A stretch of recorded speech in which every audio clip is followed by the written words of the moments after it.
Ladies and gentlemen, do not adjust your set. I'm the man Kaz. Welcome to another video. And I'm sure y'all could tell by the picture you see on the screen of what it's going to be about. Now, honestly, if you aren't reading it or don't care, let me just break it down. FanDuel, a long while back, released their opinion of the greatest player for each team. And needless to say, it honestly sucks the chrome off of a 57 Chevy bumper, at least for the most part. And so I was always thinking, why not make my own opinion on this?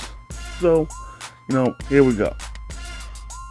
And before I begin, once again, ladies and gentlemen, this is only my opinion. Please, let me know what your opinion is, if you agree with mine or not. Whole 9 yards. So without any further ado, let's begin. First, we have the Hawks, in which FanDuel feels that their GOAT is Dominique Wilkins.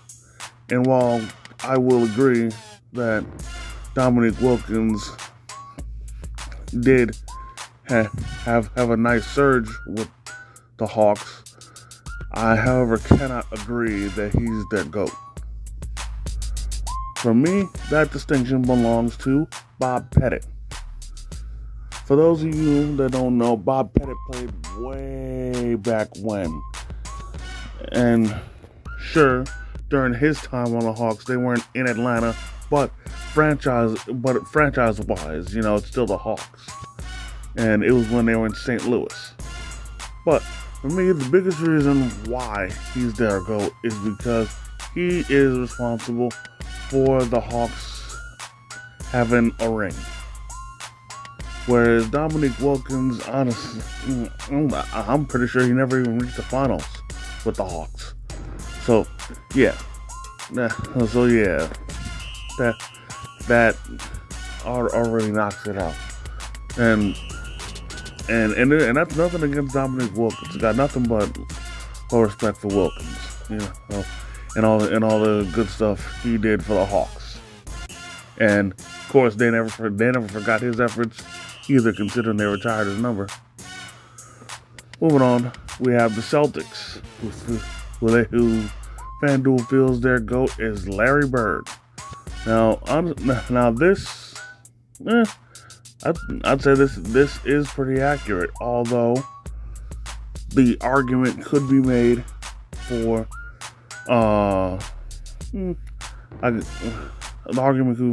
Bill Russell. An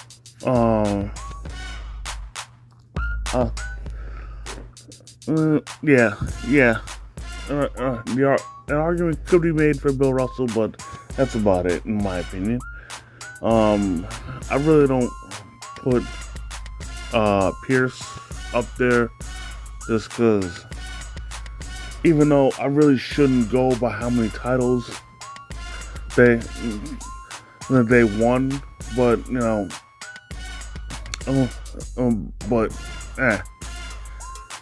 I just can't with Pierce, just because he only brought one title to Boston, and he wouldn't even got that title had he not had Garnett and Allen on the team. No offense to him. Moving on to the Nets, their GOAT from FanDuel, they feel, is Julius Erving. Now, honestly, this I have to wholeheartedly agree. Back when the Nets were in the ABA, Julius Erving tore it up with them, man. Winning championships with them. Of course, once he came to the NBA, he wasn't able to go to them, and he made his legend with the 76ers. But I digress,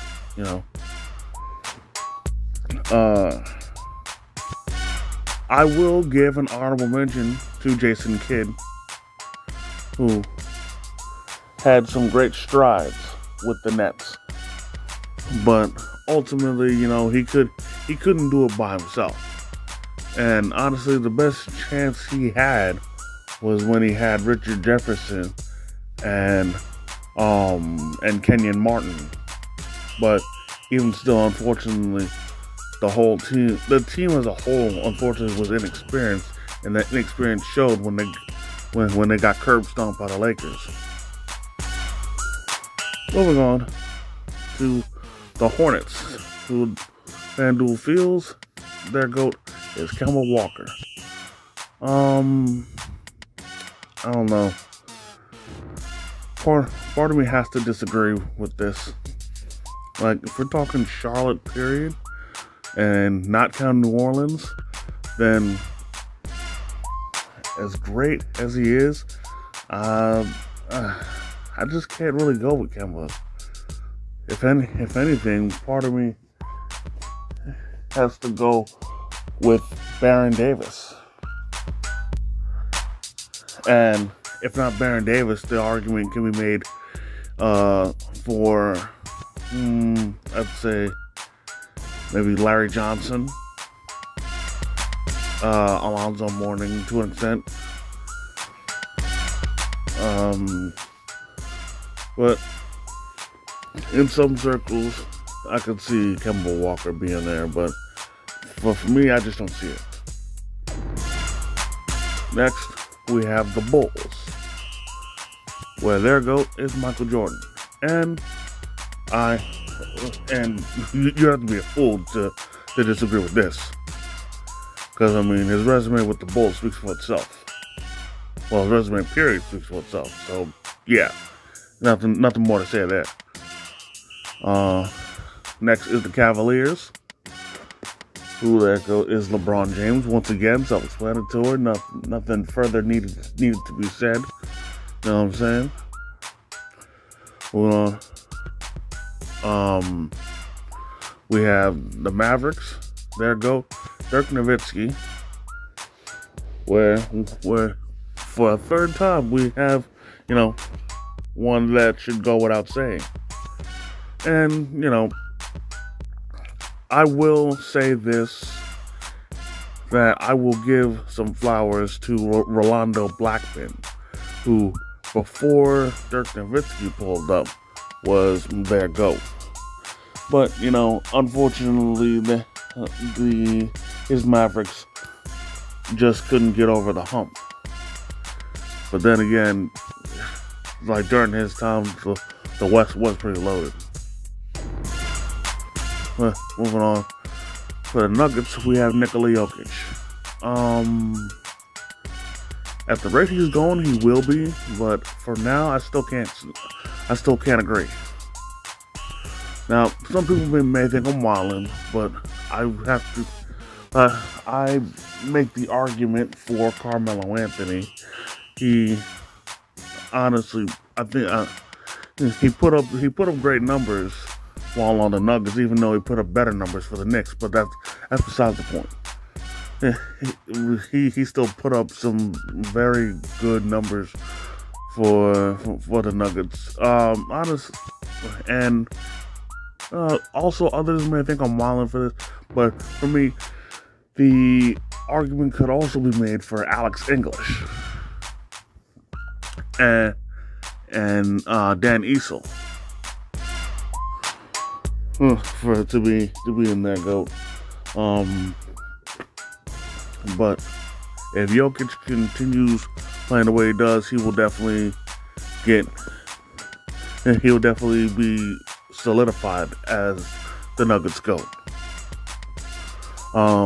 Moving on to the Pistons, we have Isaiah Thomas. Again, this is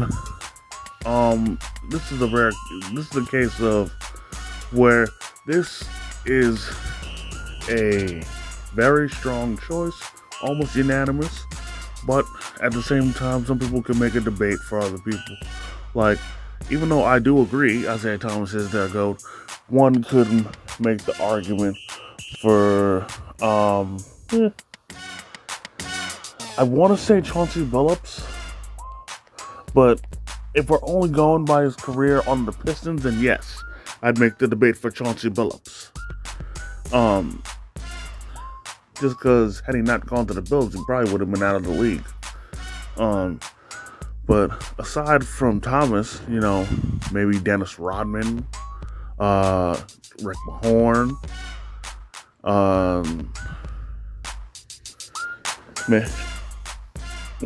maybe Rasheed or Ben Wallace. But, here's what it is. Next, we have the Warriors, in which they feel Stephen Curry is their GOAT. This, I 100% disagree with. Don't get me wrong. Curry is a superstar. And he is the current Warriors superstar and always will be. But he is not their GOAT. And honestly, I don't think he ever will be. For me, the Warriors' GOAT is Wilt Chamberlain. And for me, the biggest reason why he is their GOAT, actually two reasons. Number one, when he was on the Warriors, it simply wasn't fair, if I'm being honest. Because he was a man amongst boys, constantly, dominating so easily that they had to change the rules to make it more of a challenge for him. And who could forget his 100-point game? And he scored those 100 points, without shooting three-pointers. Not that they had them, but still, again, that's besides the point. So yeah, Warriors GOAT, Wilt Chamberlain. Now, up next, we have Houston. Their GOAT, Hakeem Olajuwon. That, again, goes without saying. Arguably the greatest center ever. Shot swatting supreme. Very dominant during his prime. You'd be hard pressed to stop him. Next, we have the Pacers, where their GOAT is Reggie Miller. I'll admit, when I was younger, I would have just straight up agreed with this. Nowadays, I'm not so sure. The biggest reason why I'm not so sure is because there's this one dude, I forget his name on YouTube, where he made top 10 overrated players, and Reggie Miller was on the list. And the biggest reason was his constant choking and his inefficiency, as far as scoring goes. But even still, he made superstar strides with the Pacers. But for me, in my opinion, the argument could be made for Chuck Person, and also to a lesser extent, Jermaine O'Neal. Moving on, for the Los Angeles Clippers, they have Chris Paul.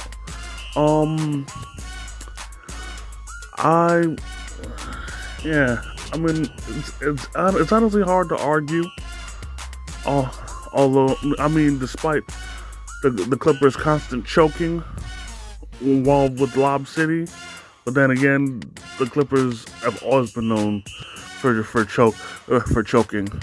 But I think, and this is a big I think, that the argument could possibly be made for maybe Elton Brand.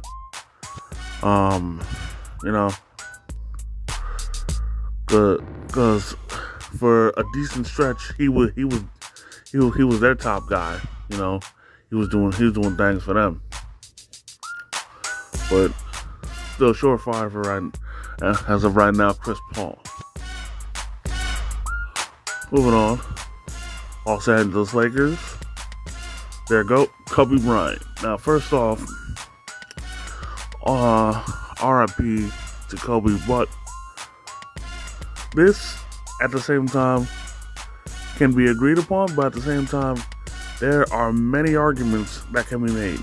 For one thing, an argument can be made that Shaq is their GOAT because he spent a decent amount of time and helped bring home titles for the Lakers, and he was at his most dominant on the Lakers.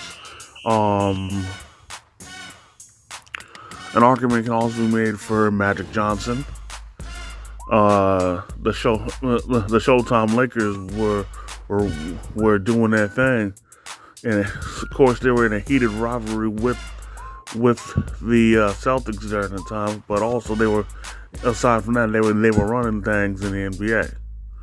Also, an argument could also be made for Kareem Abdul-Jabbar. You know, the endless amount of points that he's scored, his freaking sky hook that was literally impossible to defend just because of the extension that he'd get from doing said shot, his heroics in the finals on a bad wheel.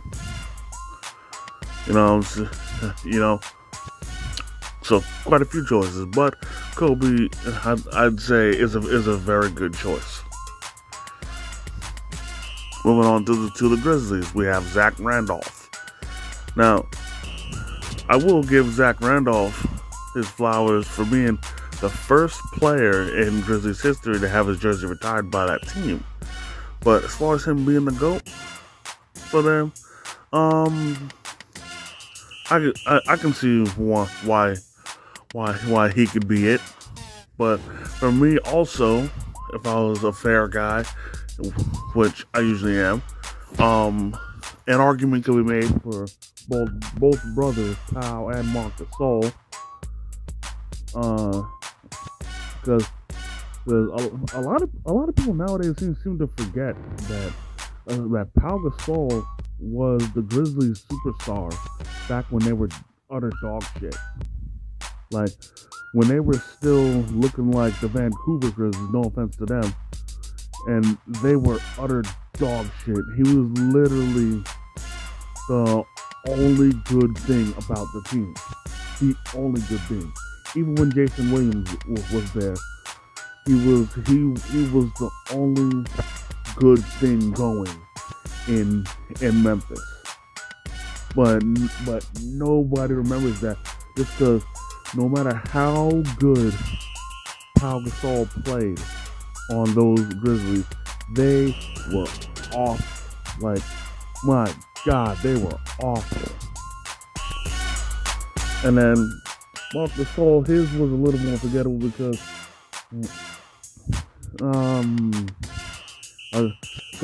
during his time on the Grizzlies, he was there with Zach, but they weren't really seeing the success that they're seeing now. So yeah, but yeah, that's my argument for both of them. But yeah, I see it for Zach. Moving on to the Heat, we have Dwayne Wade. Now, I definitely agree with this choice. Dwayne Wade being with the Heat as long as he has, dominating as great as he did on the Heat. However, I will admit that an argument could be made a little bit for LeBron James, but the only reason why I say a little bit, not a lot, a very, very tiny bit, is because he wasn't there that long. However, during the short time that he was on the Heat, he was unstoppable. Like, Heat LeBron was godly on another level. You know, even through their even through their first year, and he crapped the bed against the Mavericks. Aside from that, he was godly on the Heat. And then, aside from LeBron, an argument can also be made for Alonzo Mourning, because before Wade pulled up, Alonzo Mourning was kicking ass and taking names for the Heat. You know, and being one of the more dominant big men during his time. Of course, you know, he's overlooked a bit because until Wade pulled up, and also until Shaq pulled up, he never won a ring. Because he really never had, you know, the pieces around him to complement him outside Tim Hardaway. And maybe one could argue that Tim Hardaway also deserves a mention there too, which I agree. But, you know, again, he really didn't have much help. So he really couldn't see much success on the Heat. You know. Moving on to the Bucks, we have Giannis Antetokounmpo, which, as of now, should go without saying. I definitely agree. Prior to his dominance and also prior to his championship win, the argument was debatable because we could make the argument for Sidney Moncrief. He definitely made Milwaukee into a powerhouse during the 80s. Oscar Robertson and also Kareem Abdul-Jabbar. Both of them was the reason behind Milwaukee's only ring at the time. But both Robertson and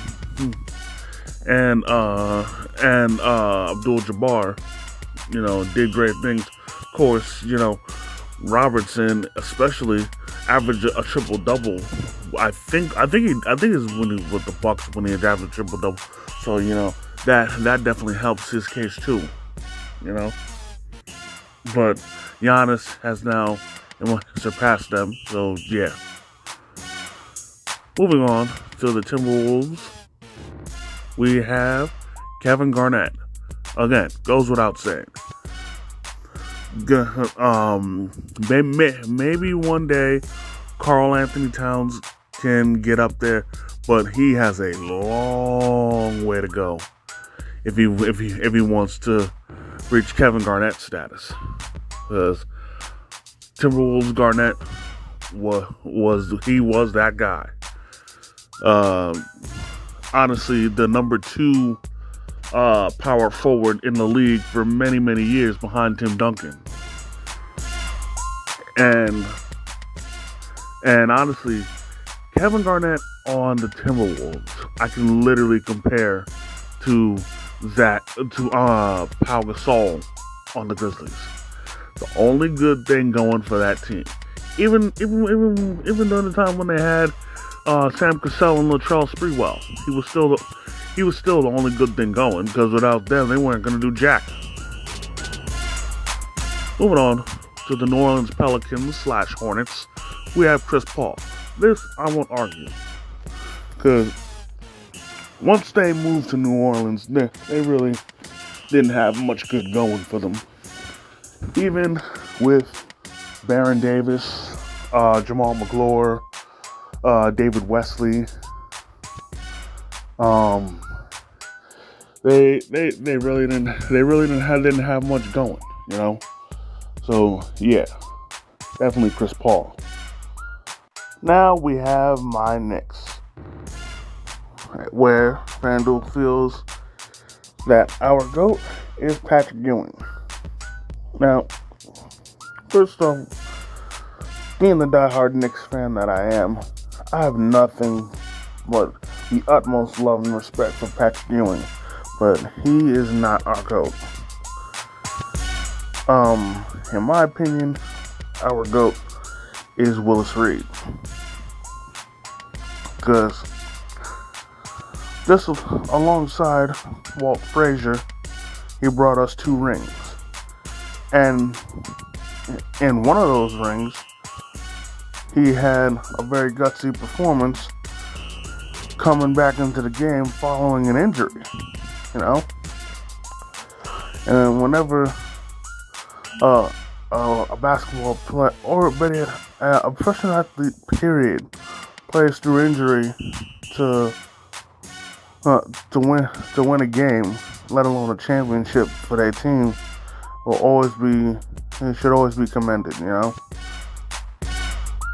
And I will say this when it comes to Ewing, that he could have also got us 2 rings had one in '94 had John Starks not have choked like a $2 whore and was freaking building a cathedral with all the bricks he was putting up. Like homie couldn't buy a basket. And I'll tell you what, Jamaica, and I guarantee that had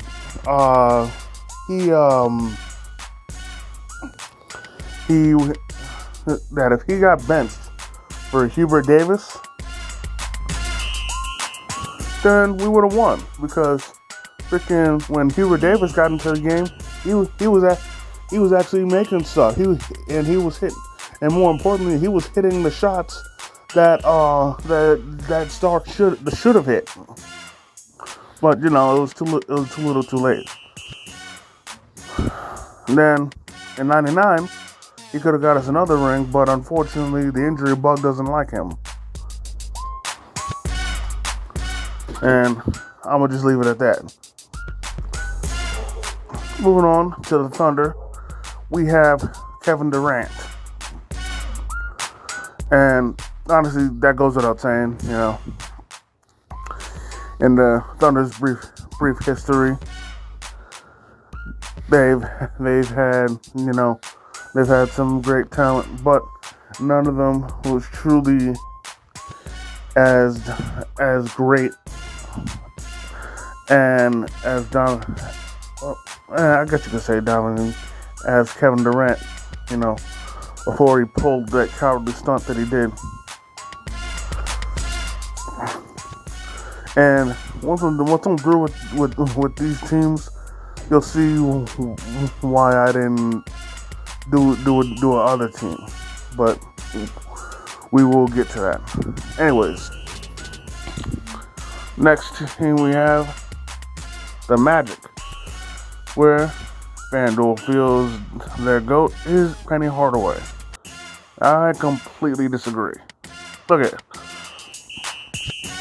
Penny on the Magic was absolutely great. There's no denying that. But for one thing, he also unfortunately got derailed because the injury bug didn't like him either.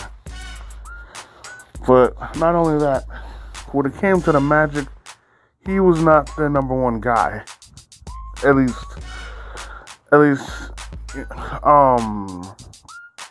prior to the trade. And the Magic unfortunately bet on the wrong guy, but yeah.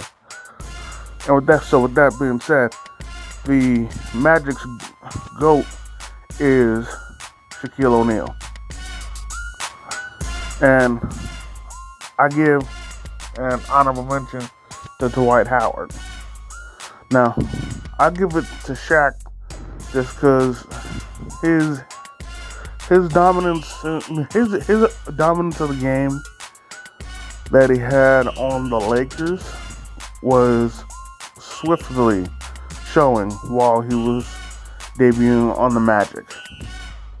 So, had he stayed, he probably would have more than likely got to his Laker form, and the Magic would have remained a powerhouse in the Eastern Conference, if not the whole NBA. And as Dwight Howard goes, you know, he had just as dominant of a stretch with the Magic as Shaq did, if not longer. And also, like Shaq, he helped bring them to the finals. And and also I think Dwight's Magic might have won a game or two against their opponent, so maybe that might put him a little over the hump and have him be the Magic Joe. I don't know. I still stand with Shaq. Maybe I'm wrong. Y'all let me know. Moving on to the Sixers, where they feel that their GOAT is Allen Iverson. Now, honestly, I have to disagree. And this is coming from a guy who still to this day greatly respects Iverson and everything he's done for the game, and how much he has influenced the game, everything he's done to the game, done for the game, you know.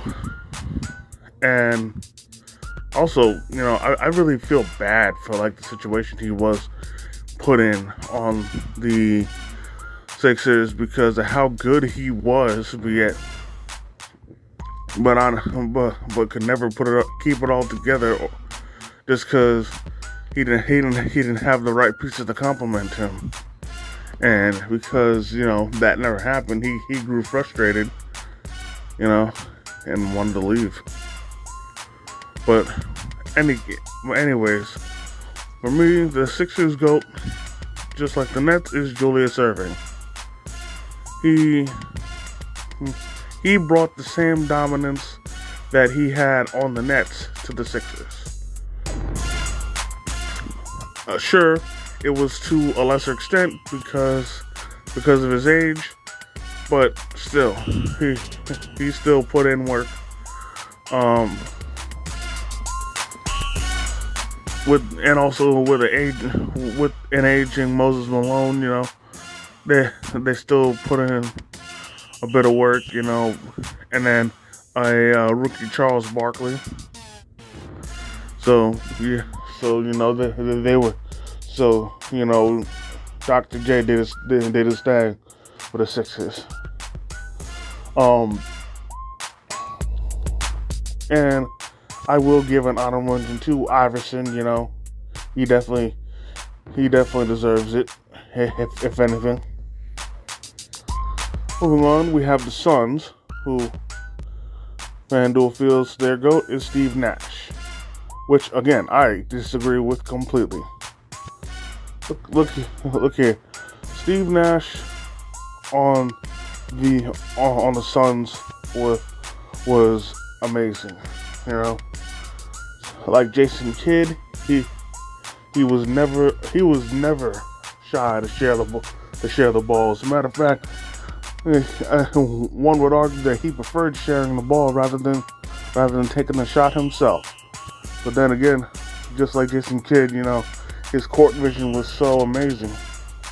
And honestly, if he couldn't find a way to give you the ball, or even thread the needle by throwing the ball through the defense, and you weren't open. But that being said, for me, the Suns' GOAT is Charles Barkley. You talk about a dude who was on his A game. He was on his A+ game on the Suns. Just absolutely killing it on the Suns, you know. But unfortunately, you know, even though he had Kevin Johnson, he was essentially a lone star on a sinking ship, and I wouldn't put him on the level of Pau Gasol on the Grizzlies or anything like that, because they were still great. Because they were still a great team, but it's just he was never gonna win anything on the Suns just because they never had enough star power to complement him, so that his skill could bounce off on them, and they could put it all together.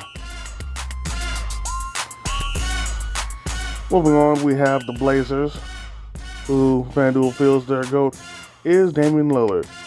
And I don't think I should even say, but again, I completely disagree.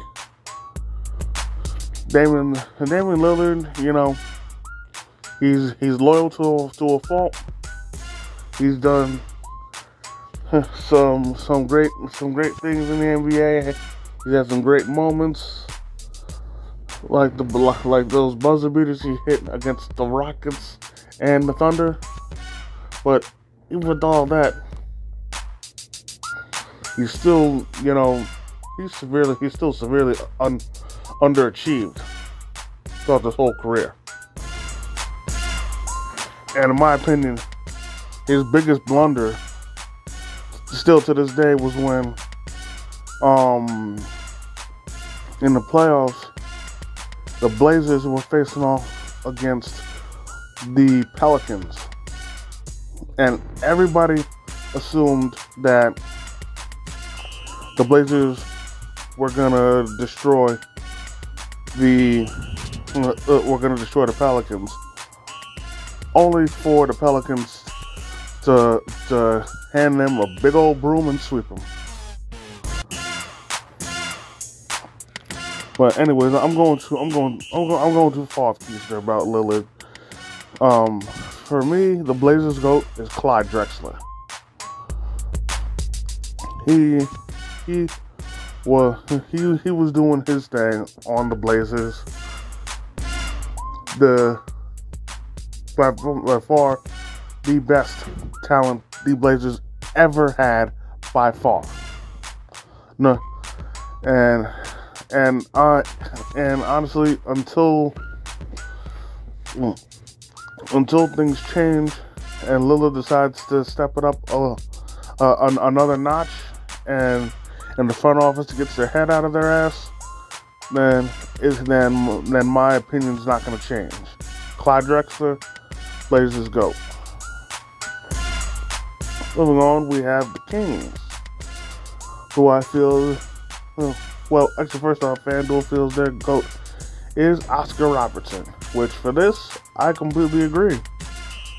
There's honestly, if you look back at the history of the Kings, you know, you'd be hard pressed to find a player that had such great strides in Kings history as Oscar Robertson.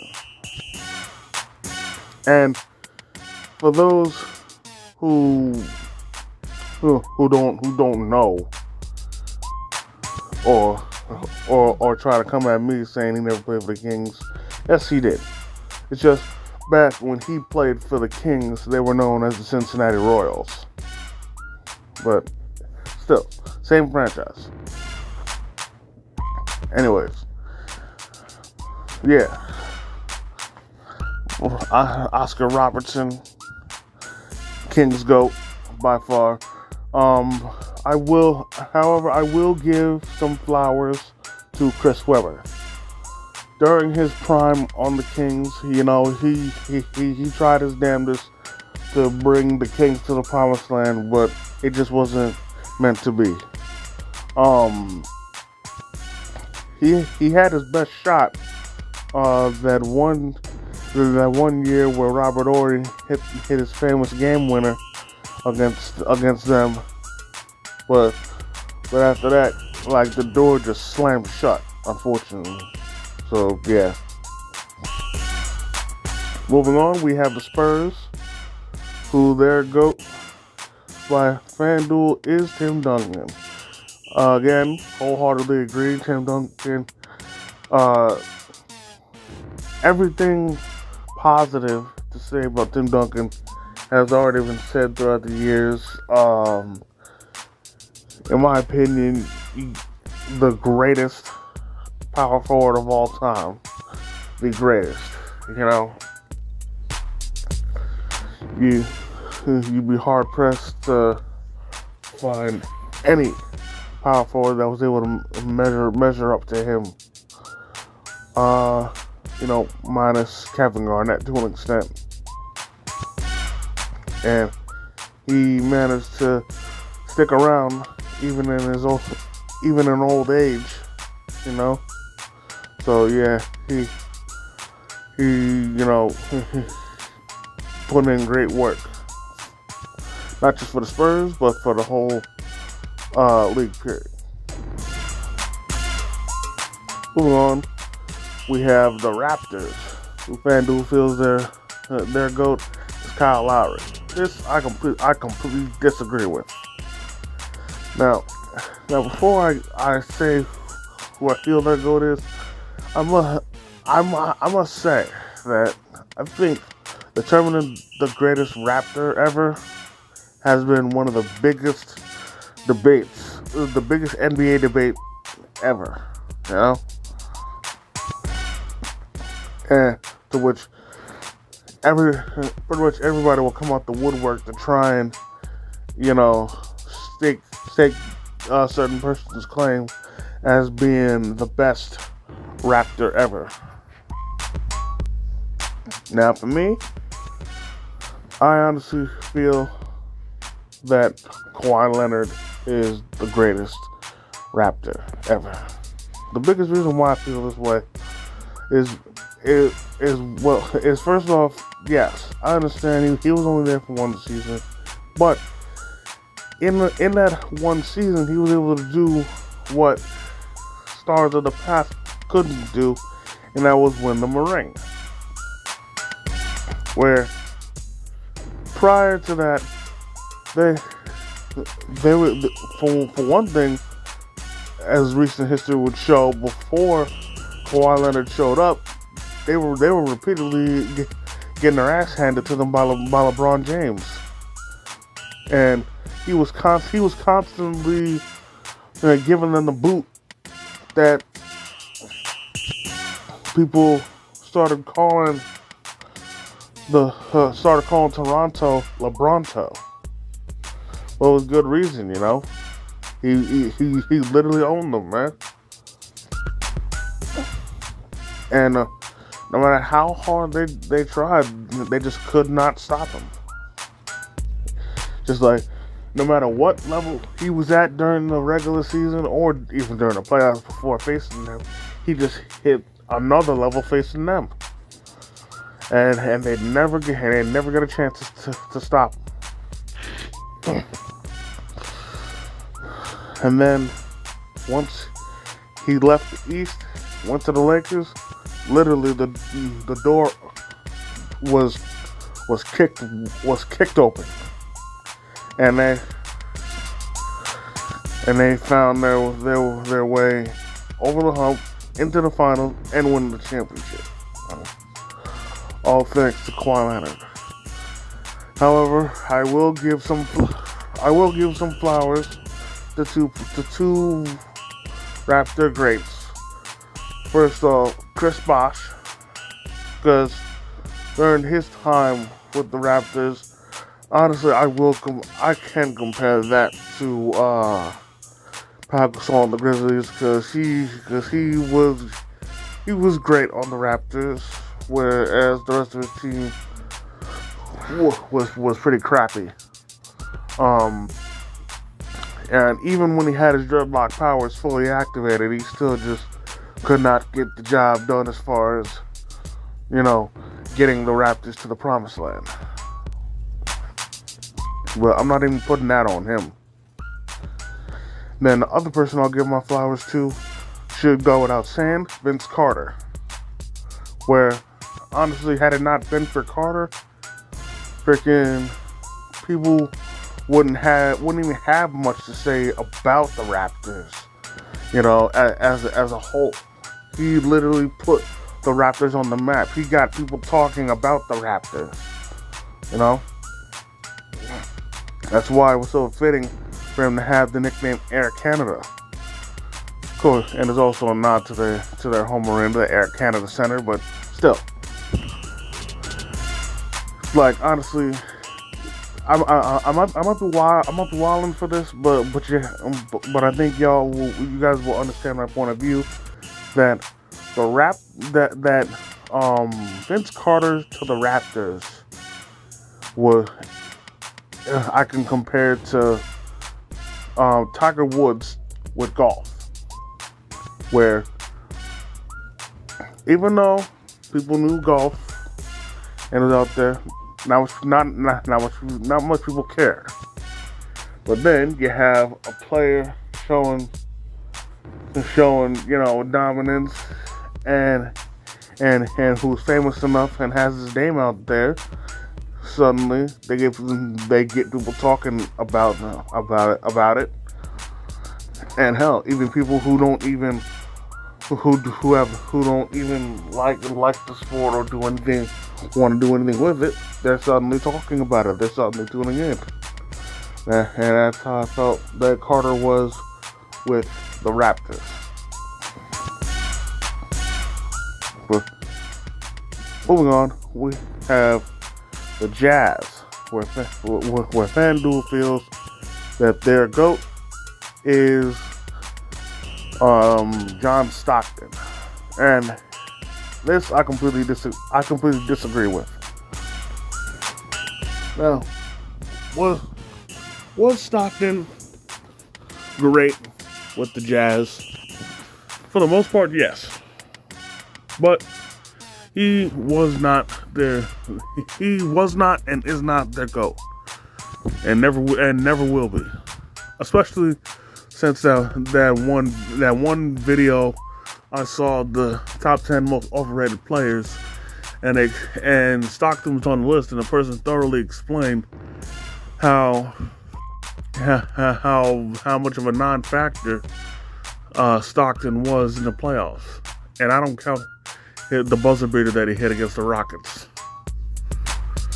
But needless to say, the Jazz's GOAT is Karl Malone. By far, Karl Malone. He, without a ring, imposed his will on the game, and made sure his presence was felt. He wasn't necessarily dominant because of the other players that were in the league at the time, but he still showed levels of dominance. Yeah, and along with his physicality, being able to bully those in his way, even if he did play a bit dirty. But yeah, Karl Malone, the Jazz's GOAT. Man, for the Wizards, we have Gilbert Arenas. That I completely disagree with. As much as I like Agent Zero, he is not the Wizards' GOAT, because he might have had a great brief period with the Wizards, but in the grand scheme of things, it wasn't nothing to write home about. Because for one thing, unfortunately, the injury bug didn't like him, and then on top of that, they really never had that deep of playoff runs. And even with Anton Jameson, they really, didn't really do much. That's why, for me, I feel, and I guarantee there'll be a lot of people who disagree with me on this, but I feel that the Wizards' GOAT is Wes Unseld. Now, you tell me, have you ever heard of a player who, in his, if I'm not mistaken, in his rookie year, took home Rookie of the Year? He was an All-Star, and on top of that, his team won a chip. Like, literally, right out the gate, this brother was putting in work. And, oh my God. And unfortunately, they haven't really had the same amount of success since. But still, that, in my opinion, proves how great Wes Unseld was with technically the Bullets, but still the Wizards. Now, even if you guys saw the picture long enough, you know there's one team missing that should be there that I did not speak of, and that is the Seattle Supersonics. Now, with them, of course, FanDuel did not say who their GOAT is. Now, for me, the Supersonics GOAT, honestly, has to be Gary Payton.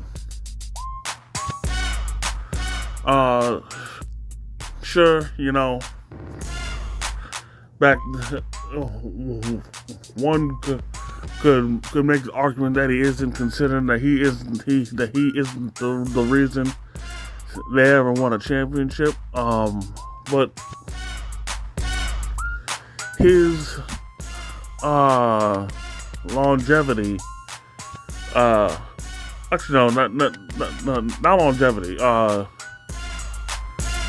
The period of time where he was on the Supersonics, they were always consistently a powerhouse on in the Western Conference, and we're doing as good as any other team. Now, if they would have had some more pieces, they definitely would have got the job done. But you know, it just wasn't there.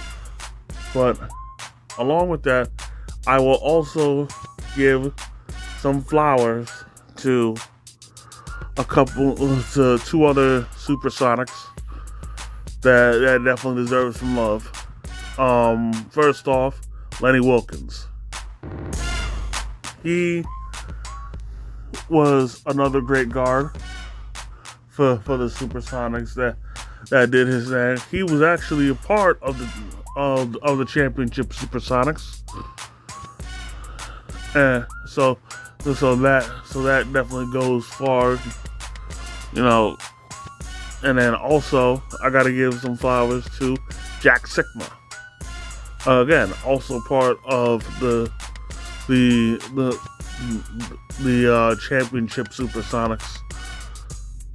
But for me, I gotta give it to Gary Payton, being the Supersonics GOAT. So that's gonna do it for this episode. I just want to thank each and every one of y'all for taking the time out of your busy schedule to come and rock with me as I spilled my guts. If you enjoyed this video, go ahead and hit the like button. Comment if you feel like it. If you're new to the channel, please subscribe and hit the notification bell so you never miss a new video. And until next time, by way of Struggle Vision Productions, I'm Hitman Kaz, and I'll see y'all later. Peace.